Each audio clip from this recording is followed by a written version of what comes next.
के गर्भ में रह करके भगवान का भजन करता है, पूजन करता है। वेद व्यास जी महाराज गर्भ में उस शिशु से कहते हैं कि बेटा तुम्हारी माँ को कष्ट हो रहा है, पूरे 12 वर्ष हो गए हैं तुम्हें माँ के गर्भ में, बहुत पीड़ा हो रही है माँ को, तुम अपनी माँ को बंधन मुक्त करो। तब भीतर से आवाज आती है, पिताजी मैं माँ के गर्भ में रह करके भगवान का भजन कर रहा हूँ, अगर गर्भ से बाहर आ जाऊंगा तो भगवान की माया मुझे पकड़ लेगी, लोन तेल के चक्करों में फंस करके भगवान का भजन छूट जाएगा। पिता वेद व्यास कहते हैं बेटा माँ को ज्यादा कष्ट हो रहा है, तुम्हें तो माँ के गर्भ से बाहर आना पड़ेगा, जन्म लेना पड़ेगा। कहा पिताजी एक शर्त है, यदि मायापति भगवान श्री कृष्ण आकर के मुझे आशीर्वाद दे दें कि मेरी माया का तेरे ऊपर कोई प्रभाव नहीं रहेगा, कोई असर नहीं रहेगा, तो मैं माँ को बंधन मुक्त कर दूंगा, माँ के गर्भ से बाहर आ जाऊंगा। तब वेद व्यास जी महाराज ने भगवान श्री कृष्ण का ध्यान किया। कृष्णाय वासुदेवाय हरये परमात्मने प्रणतः क्लेशनाशाय गोविंदाय नमो नमः। ध्यान देना, ये बड़ा ही सिद्ध मंत्र है, मैं आप लोगों को बताना चाहता हूँ इस कथा के माध्यम से। कैसा भी क्लेश क्यों ना हो, कैसा भी दुख क्यों ना हो, कैसा भी संकट क्यों ना हो, अगर आप रोज एक माला इस मंत्र का जपते हो। कौन सा मंत्र? कृष्णाय वासुदेवाय हरये परमात्मने प्रणतः क्लेशनाशाय गोविंदाय नमो नमः। कृष्णाय वासुदेवाय हरये परमात्मने प्रणतः क्लेशनाशाय गोविंदाय नमो नमः। अगर इस मंत्र की एक माला रोज जपते हो तो आपके जीवन में कोई क्लेश नहीं आएगा, कोई दुख नहीं आएगा, कोई संकट नहीं आएगा, और भगवान श्री कृष्ण के दर्शन आपको बहुत जल्दी प्राप्त हो जाएंगे। वेद व्यास जी महाराज ने जब इस मंत्र का जाप किया तो भगवान श्री कृष्ण प्रकट हो गए। बोले कृष्ण कन्हैया लाल की। वेद व्यास से भगवान श्री कृष्ण कहते हैं मुझे क्यों बुलाया, क्या कार्य है मेरे से?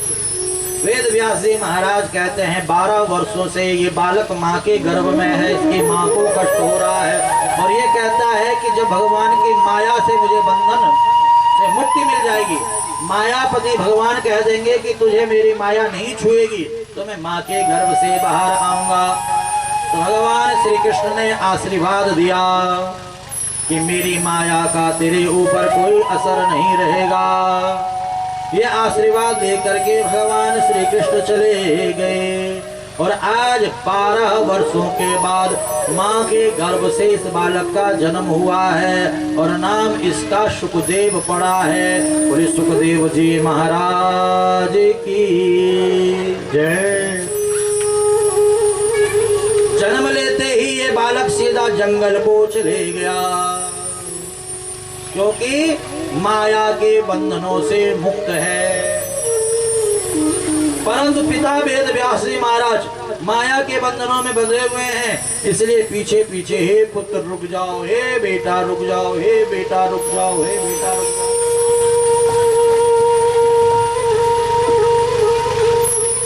कुछ अप्सराएं स्नान कर रही थी, सुखदेव मुनि यहाँ से गए तो इन्हें लाज नहीं आई, परंतु जब वेद व्यास जी महाराज आए तो इन अप्सराओं को लाज लगने लगी, शर्म लगने लगी, कपड़े पहन लिए। वेद व्यास जी ने कहा बेटियों, सुंदर बालक मेरा गया, तुम्हें लाज नहीं आई, और मेरे बूढ़ा बाबा मेरे अंग शिथिल हो गए, मुझे देख करके तुम्हें लाज आ रही है, शर्म आ रही है। हाथ जोड़ करके इन अप्सराओं ने, इन देवियों ने कहा कि हे वेद व्यास जी महाराज, तुम्हारे पुत्र के भीतर सुखदेव के मन में कोई स्त्री पुरुष का भेद नहीं है, वह तो सब में नारायण का दर्शन करता है, परंतु तुम्हारे मन में है कि ये स्त्री है, ये पुरुष है, तुम्हारे मन में भेद है, इसलिए तुम्हें देख करके लाज आती है। ध्यान देना, जब बच्चे छोटे होते हैं, 5 महीने के, 6 महीने के, साल भर के, 2 साल के, 5 साल के, तो माताओं को कोई लाज नहीं आती, शर्म नहीं आती उन बच्चों से। वस्त्र भी बदल देती है, सामने कोई लाज नहीं आती। परंतु जब बच्चा 10 साल 12 साल 15 साल का होता है तो माँ को अपने बेटे को देख करके भी शर्म लगती है, लाज आती है, क्योंकि अब उसके मन में पता है उसे कि ये स्त्री ये पुरुष है। तो इसलिए तुम्हारा जो बेटा है वह अबोध है, वह बालक है, उसका मन निर्मल है, इसीलिए बच्चों को भगवान का रूप माना गया है। उनका मन बिल्कुल निर्मल होता है, कोई भेदभाव नहीं होता बच्चों के मन में, कोई राग द्वेष नहीं होता है, कोई काम क्रोध नहीं होता है। वेद व्यास जी को बात समझ नहीं आई। वेद व्यास जी महाराज फिर भी हे बेटा रुक जाओ, हे बेटा रुक जाओ। पुत्रेति तन्मयतया तरवोभिनेन्दुष, पुत्र के प्रेम में रोते हुए वेद व्यास जी को देख करके तरवोभिनेन्दुष, वृक्ष बोले। तरु कहते हैं वृक्ष को, वृक्ष बोले वेद व्यास जी महाराज क्यों रो रहे हो? कौन किसका पिता, कौन किसका पुत्र, ये तो जीवात्मा का जीवात्मा से संबंध है। ये मेरा बेटा, ये मेरी बेटी, ये मेरा घर, ये मेरा परिवार। हकीकत जो संबंध है वे जीवात्मा का परमात्मा से है। कभी तुम इसके पिता बनते हो, कभी ये तुम्हारा पिता बनता है, कभी तुम पुत्र बनते हो, कभी ये पुत्र बनता है। वेद व्यास जी की बात समझ में आ गई। पर वेद व्यास जी महाराज बद्रीनाथ पहुंच गए अपने गुफा में, और आज नारद जी से प्रेरित होकर के श्रीमद् भागवत ग्रंथ लिखा, और अपने बेटे सुखदेव का ध्यान आया कि सुखदेव को इस भागवत का ज्ञान दूंगा। परंतु सुखदेव तो निर्गुण निराकार ब्रह्म की उपासना कर रहा है, बुलाया कैसे जाए सुखदेव को? अपने शिष्यों को भागवत के श्लोक याद कराए। कहा जहां पर मेरा बेटा सुखदेव निर्गुण निराकार ब्रह्म की उपासना कर रहा है, वहां पर जाकर के इन श्लोकों को गाओ। वेद व्यास जी के शिष्य गए और श्लोक गाने लगे। अहो वकीयं स्तनकालकूटं जिघांसया पाययदप्यसादिं लेभे गतिं धात्रिचितां ततोऽन्यं तं वा दयालुं शरणं व्रजेम, तं वा दयालुं शरणं व्रजेम। अहो वकीयं स्तनकालकूटम, इस श्लोक में भगवान की दयालुता का, कृपालुता का वर्णन किया गया। कितने दयालु हैं भगवान श्री कृष्ण। वकासुर की बहन वकी पूतना राक्षसनी सुंदर रूप बना करके जाती है अपने स्तनों पर कालकूट विष लगा करके भगवान को मारने के लिए। और भगवान की दयालुता देखो, कृपालुता देखो। इस मारने वाली पूतना को, इस विष पिलाने वाली पूतना को भगवान धात्योचित गति देते हैं, माता का लोक दे देते हैं। जो गति मैया यशोदा को देनी है, नंद रानी यशोदा को, देवकी को देनी है, वही गति, वही वैकुंठ लोक इस पूतना को दे दिया। कंवा दयालुम शरणं व्रजेम, ऐसे दयालु, ऐसे कृपालु मेरे कन्हैया हैं। बोले कृष्ण कन्हैया लाल की। और कौन है इतना दयालु जो विष पिलाने वाले को माँ का लोक वैकुंठ दे दे? ऐसे कृष्ण की शरण छोड़ करके और किसकी शरण में जाए? सुखदेव जी समाधि से उठ गए। बहुत सुंदर, बहुत दयालु है, बड़ा कृपालु है। ठीक है, दयालु तो है, सुंदर भी तो होना चाहिए। तो दूसरे श्लोक में सुंदरता का वर्णन है। वेद व्यास जी के शिष्यों ने बड़ा सुंदर श्लोक गाया कि वरहापीडं नटवरवपो कर्णयो कर्णिकारं वेब्रजवास कनककपिशं वेजयन्ती जमाला रंध्राण वेणो अधर सुधया पूरयन् गोपवृन्दे वृन्दारण्यं सुपदरमणं प्राविशत गीतकीर्तिं, प्राविशत गीतकीर्तिं। वरहापीडं नटवरवपु कर्णयो कर्णिकार, मेरे कन्हैया मोर मुकुट धारण करते हैं। देखिए पंछी तो बहुत सारे हैं, केवल मोर का मुकुट ही, मोर पंख ही क्यों धारण करते हैं? और किसी पंछी का है मुकुट भी तो पहन सकते थे, पंख भी तो लगा सकते थे, मोर का ही क्यों लगाया? कईयों के मन में ये प्रश्न रहता है। ध्यान देना, इसके बहुत सारे कारण हैं, बहुत से उदाहरण हैं, परंतु एक संत कह रहे थे कि मोर के अंदर कोई कामना नहीं होती, कोई वासना नहीं होती, मोर निष्काम होता है। और जो निष्काम भाव से भगवान का भजन करता, भगवान उसे अपने सर पर बिठाते हैं। निष्काम होके दिन रात गाऊं, गोविंद दामोदर माधवेति, श्री कृष्ण गोविंद हरे मुरारी, हे नाथ नारायण वासुदेवा। इसीलिए कहा गया कि निष्काम भाव से भगवान का भजन करना चाहिए। मोर के अंदर कोई काम, कोई वासना नहीं होती है, इसलिए भगवान श्री कृष्ण मोर पंख अपने सर पर धारण करते हैं। बोले कृष्ण कन्हैया लाल की। एक और कारण आपको बताऊं, भगवान मोर का पंख क्यों धारण करते हैं। वृंदावन में, वृंदावन को कोई जई हूँ, आप लोग मैं कोई जई हूँ वृंदावन, कोई गया है वृंदावन आज तक? नहीं गया है? पीछे बहुत सुंदर, एक हाथ उठा है पूरे में से। वृंदावन की महिमा आप लोग भागवत में सुनेंगे 5वें दिन से। वृंदावन की महिमा 5वें दिन आपको बताऊंगा। बहुत ही दिव्य वृंदावन है, और उस वृंदावन में एक मोर रहता था, मोर पक्षी। मोर पक्षी देखा होगा आप लोगों ने, सुना होगा। तो वो मोर पक्षी वृंदावन में रह करके हमेशा एक ही गुणगान करता था, हरे कृष्णा कृष्णा कृष्णा हरे हरे, हरे कृष्णा कृष्णा कृष्णा हरे हरे, हरे कृष्णा कृष्णा कृष्णा हरे हरे, हरे कृष्णा कृष्णा, हरे कृष्णा कृष्णा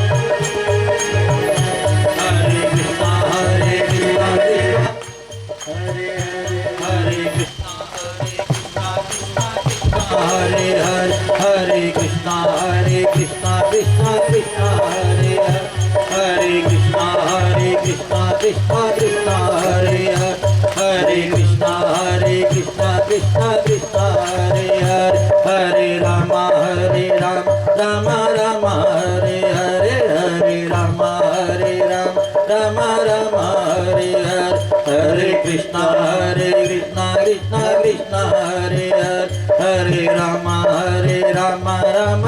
हमेशा वो मोर यही हरे कृष्णा ही गाया करता था।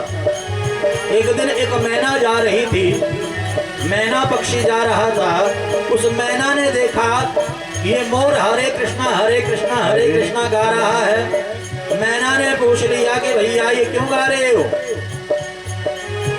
क्या मैं कृष्ण को पाना चाहता हूँ, मैं राधा रानी को पाना चाहता हूँ, इसलिए इस महामंत्र का जाप कर रहा हूँ। मैना ने कहा चलो मेरे साथ चलो।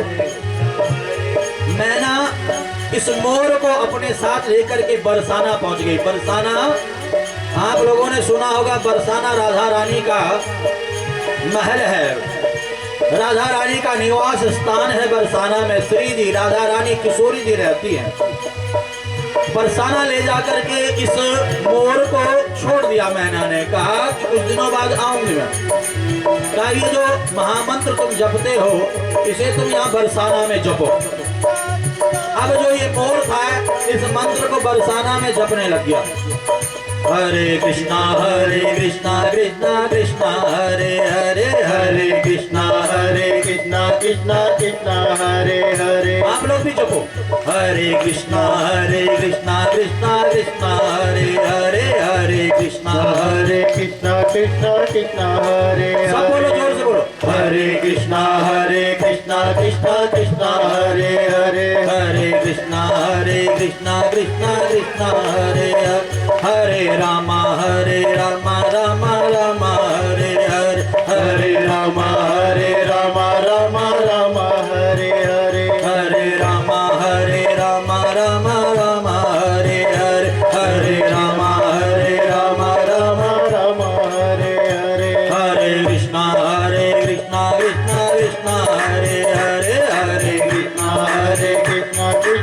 कृष्ण हरे हरे। बरसाना में राधा रानी की कानों में ये मंत्र पड़ा। राधा रानी दौड़ी दौड़ी आई, कौन मेरे कन्हैया का नाम ले रहा है, कौन इस महामंत्र को जप रहा है, ढूंढने लग गई। देखा तो एक कोने में बैठा हुआ एक मोर इस मंत्र का जाप कर रहा है, इस मंत्र का भजन कर रहा है। राधा रानी पहुंची और पहुंच करके इस मोर को अपने हृदय से लगाया, अपने गले से लगाया, सुंदर लाड़ लड़ाया। रोज राधा रानी आती और आकर के मोर से कहती, मुझे कृष्ण नाम सुना, मुझे कृष्ण नाम सुना। और ये मोर कृष्ण नाम सुनाता और राधा रानी का स्नेह पाता। एक दिन मैना आ गई, मोर से कहा, मोर भैया कैसा हो रहा है? का बड़ा आनंद आ रहा है, राधा रानी मिल गई है, राधा रानी की कृपा मिल गई है, परंतु मैं कृष्ण को भी पाना चाहता हूँ। मैना ने कहा चलो मेरे साथ। मैना लेकर के पहुंच गई वृंदावन फिर से मोर को। तो वहां तो तुम हरे कृष्णा गा रहे थे, राधा रानी मिल गई। यहाँ पर अगर कृष्ण को पाना है तो राधा नाम गाना पड़ेगा। हरे कृष्णा कृष्णा कृष्णा हरे हरे। हे मोर, तुमने बरसाना में रह करके कृष्ण नाम लिया तो राधा रानी मिल गई, राधा रानी का दर्शन हो गया, राधा रानी का स्नेह मिल गया। परंतु वृंदावन में जो राधे राधे जपता है, राधा नाम लेता है, उसे कृष्ण मिलता है। मन भूल मत जइयो राधा रानी के चरण, मन भूल मत जइयो राधा रानी के चरण, मन भूल मत जइयो राधा रानी के चरण, मन भूल मत जइयो राधा रानी के चरण। राधा रानी के चरण, महारानी के चरण, राधा रानी के चरण, महारानी के चरण, राधा रानी के चरण, लाडो प्यारी के चरण, राधा रानी के चरण, लाडो रानी के चरण। मन भूल मत जइयो राधा रानी के चरण, मन भूल मत जइयो राधा रानी के चरण। जैसे ही कन्हैया के कानों में राधा नाम पड़ा, कन्हैया दौड़े दौड़े आए कि कौन ये राधा रानी के चरणों का स्मरण कर रहा है। कन्हैया ने देखा कि मोर मेरी राधा रानी का स्मरण कर रहा है, मेरी राधा रानी का भजन कर रहा है, मेरी राधा रानी का नाम सुमिरन कर रहा है। कन्हैया ने मोर को अपने हृदय से लगाया, कहा कि मोर भैया और राधा रानी का नाम गाओ। तो मोर ने राधा रानी का नाम गुणगान करना प्रारंभ कर दिया। तो मेरे कन्हैया इतने प्रसन्न हुए, इतने खुश हुए कि उस मोर का पंख लिया और अपने मुकुट पर धारण कर दिया। तो कन्हैया कहते हैं जो राधा नाम लेता है, जो राधे राधे कहता है, जो राधा रानी की भक्ति करता है, राधा मेरी स्वामिनी है राधे जुको दास, और जन्म जन्म मुझे दीजियो श्री वृंदावन को वास। तो राधा रानी को अपना इष्ट, अपना आराध्य मान करके राधे राधे बोलता है। कृष्ण उसे अपने मस्तक पर धारण करते हैं। वरहा पीडम नटवर वपो कर्णयो कर्णिकारम विभ्रद वासः कनक कपिसम वेजयंतीम जमालाम रंध्राण वेणो अधर सुधया पूरयन गोप वृंदे वृंदारण्यम सुपद रमणम प्रावसत गीत कीर्तिम।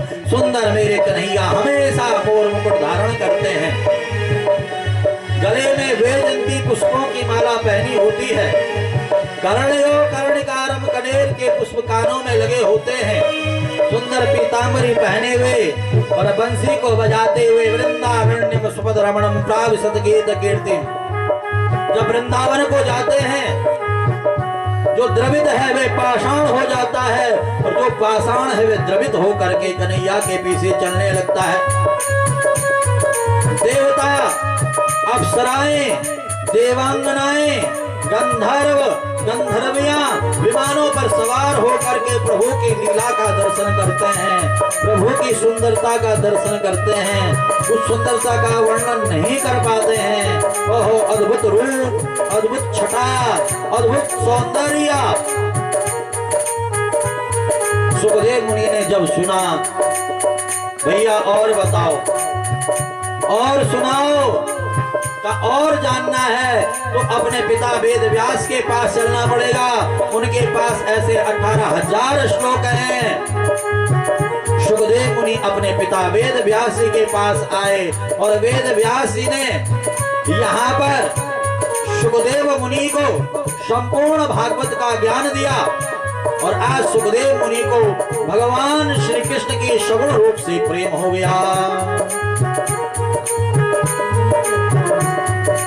भलु लगुत कन्हैया तेरो बांसुरी बजाणो रे, भलु लगुत कन्हैया तेरो बांसुरी बजाणो रे, भलु लगुत कन्हैया तेरो गोर को चरणो रे, भलु लगुत कन्हैया तेरो बांसुरी बजाणो रे, भलु लगुत कन्हैया तेरो गोर को चरणो रे, भलु लगुत कन्हैया तेरो बांसुरी बजाणो रे, भलु लगुत। अब तो सुखदेव जी को कृष्ण की लीलाओं में आनंद आने लग गया। सुखदेव मुनि पहले तो निर्गुण निराकार का भजन करते थे, परंतु जब अपने पिता वेद व्यास जी से भागवत कथा को सुना तो कृष्ण की हर लीला में आनंद आने लग गया।